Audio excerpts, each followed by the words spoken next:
क्षमम् युगस्य निर्माणकृते समोद्यतम् परम महाकाल परम पूज्य गुरुदेव परम वंदनीय माता जी की कृपा, उनका सूक्ष्म सानिध्य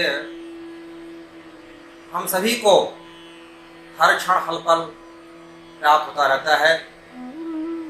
परम पूज्य गुरुदेव के बारे में जो कुछ भी कहा जाए बहुत ही कम होगा।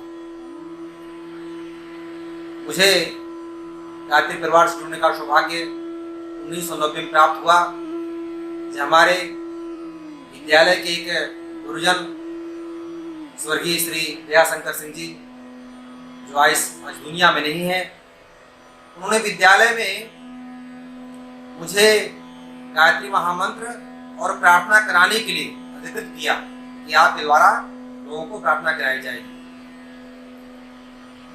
और संयोग से 2 जून 1990 को जब परम पूज्य गुरुदेव का स्वर्गवास हुआ तो मेरे मन में ये गुरुधाम देखने की इच्छा जागृत हुई और उन्हीं गुरुजन के सहयोग से हम लोग 12 जून 1990 को शांतिकुंज पहुंचे। शांतिकुंज पहुंचते ही वहां का दिव्य वातावरण देख करके मन गदगद हो गया। इसे लगा हम लोग किसी देवलोक में आ गए। वहां की दिनचर्या, वहां का क्रियाकलाप, संस्कारिक वातावरण देख करके मन में अपार शांति का अनुभव हुआ। और जब हम लोग वहां से विदा होने का समय आया तो अंतिम दिन परम वंदनीय माता जी के दर्शन करने का सौभाग्य मिला। प्रणाम किया, माता जी ने आशीर्वाद दिया, सर पर हाथ फेरा। ऐसे लगा जैसे शरीर में कोई शक्ति पुंज प्रवेश कर रहा। और उस क्षण से मिशन में ऐसी लगन लग गई कि हर क्षण गुरुदेव के बारे में सोचना, मिशन के कार्य करने की प्रेरणा हर समय प्राप्त होती रही। प्रत्येक रविवार को रविवासरी यज्ञ में भाग लेना का क्रम जारी रहा। संयोग से इंटर पास होने के बाद BSc की पढ़ाई के लिए हमको वाराणसी आना पड़ा और वहां भी हमारे कॉलेज के पास ही गायत्री शक्तिपीठ है। वहां भी प्रत्येक रविवार एक त्याग में भाग लेने का संयोग प्राप्त होता रहा। परम पूज्य गुरुदेव की प्रेरणा से हमने वहां पर अपने मित्रों के सहयोग से 3-4 साल तक कोड़ियों की सेवा किया। रविवार को 2 से 3 घंटे कोड़ियों की सेवा करना, उनको खोजना, उनको लेके अस्पताल जाना, उनका इलाज कराना। यह दिनचर्या 3-4 साल तक चलती रही। और परम पूज्य गुरुदेव की कृपा से 1999 में जब हमने MSc पास किया और उस सेवा के परिणाम स्वरूप राष्ट्रपति पुरस्कार से सम्मानित होने का अवसर मिला। क्योंकि जब राष्ट्रीय अवार्ड मिलता है तो हम लोगों को दिल्ली जाना पड़ा। दिल्ली वहाँ कैंप होता है राष्ट्रपति भवन में, वहाँ तमाम प्रकार के क्रियाकलाप होते हैं, अवार्ड सेरेमनी होती है, तब पुरस्कार मिलता है। काफी लंबा समय वहां लगा, 15 से 20 दिन का। उस बीच हमने लोक सेवा आयोग से निकले हुए वांड के तहत एक फॉर्म भरा और फॉर्म भरने के पश्चात उसका प्री और मेन एग्जाम हमने पास कर लिया था। इंटरव्यू होना शेष था।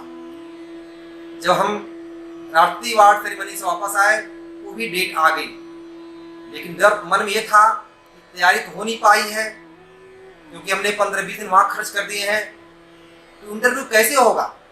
मेरे जीवन का पहला इंटरव्यू था। मैं इंटरव्यू देने लोक सेवा आयोग इलाहाबाद पहुंचा। मेरे पहले जो श्रीमान जी इंटरव्यू देने गए थे, उनका इंटरव्यू 25 मिनट हुआ। जो बाहर आए, मैंने पूछा भाई 25 मिनट में क्या पूछा गया। उनका बहुत सारे बातें पूछी गई हैं, अपने सब्जेक्ट से, जीके जीएस से, आपका जो दूसरा विषय उससे पूछा गया है। तो मेरे साथ पसीने शुरू हो गए। लेकिन पसीने छूटने मैं क्या बताऊंगा, तैयारी अपूर्ण है। लेकिन गुरुदेव का ध्यान करके अंदर पहुंचा। जब पहुंचा तो वहां कुछ अलग दृश्य था। सब्जेक्ट से पूछा गया 3 से 4 मिनट तक, लेकिन पता नहीं एग्जामिनर के मन में क्या बातें आई, क्या उसके विचार में आया। उन्होंने पूछा कि आप जानते हैं कि गुरु बड़ा कि भगवान बड़ा है? ये मेरे लिए बड़ा इंटरेस्ट का विषय था। मैंने कहा साहब गुरुदेव तो सबसे महान है। उन्होंने कहा किसी व्यक्ति ने, किसी कवि ने के बारे में कुछ लिखा है, आप कुछ सुनाएंगे? तो मन में गुरुदेव का ध्यान तो था ही। हमने मानस की चौपाई शुरू कर दी और मानस की चौपाई सुन करके वो परीक्षक कितने लीन हो गए। उनका कुछ और सुनाओ। सब्जेक्ट जीके छोड़ करके चर्चा अध्यात्म शुरू हो गई। 22 मिनट का इंटरव्यू चला।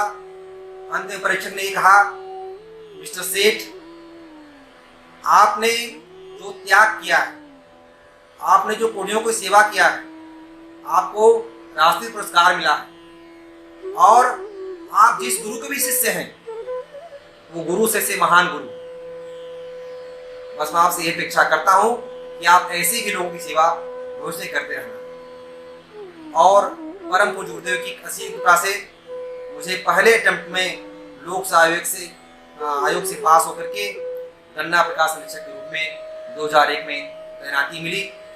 जीवन में बहुत सारे उतार चढ़ाव आए, बहुत सारे अवरोध भी आए, गतिरोध भी आए, लेकिन जो कहा गया है कि हे प्रभु तुम ही विविध रूपों में हमें बचाते भव कोपों से, निरंतर गुरुदेव की कृपा मिलती रही।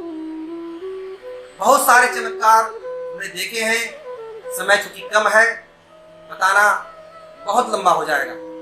एक चमत्कार तब हुआ जब परम पूज्य गुरुदेव की जन्म शताब्दी का कार्यक्रम शुरू होने वाला था। हम लोग समयदान के तहत रथ लेकर के गांव-गांव में जाते थे। वहां परम पूज्य गुरुदेव के जन्म शताब्दी कार्यक्रम के बारे में लोगों को बताते थे। हम लोग एक गांव में गए। हमारे गायत्री शक्तिपीठ के वरिष्ठ कार्यकर्ता श्री सत्यन त्यागी जी, पटेल बाबू जी और 1-2 पर्सन और थे। एक गांव में गए। वो गांव कैथवाड़ी के पास पड़ता है। रथ वहां रात में रुका। हम लोग विश्राम कर रहे थे।